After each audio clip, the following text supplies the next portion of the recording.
Blocking your knitted pieces before sewing them together allows for small adjustments to be made to the size and evens out the stitches.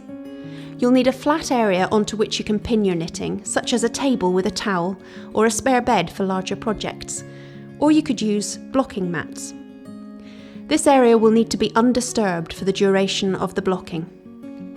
Pin your knitting out to the correct shape and measurements according to the pattern.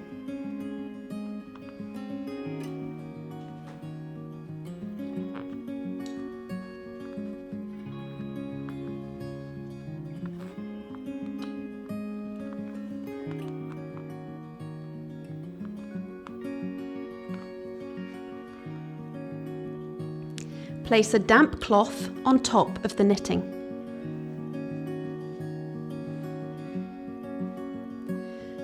Then use an iron to shoot steam at it, just for a few seconds.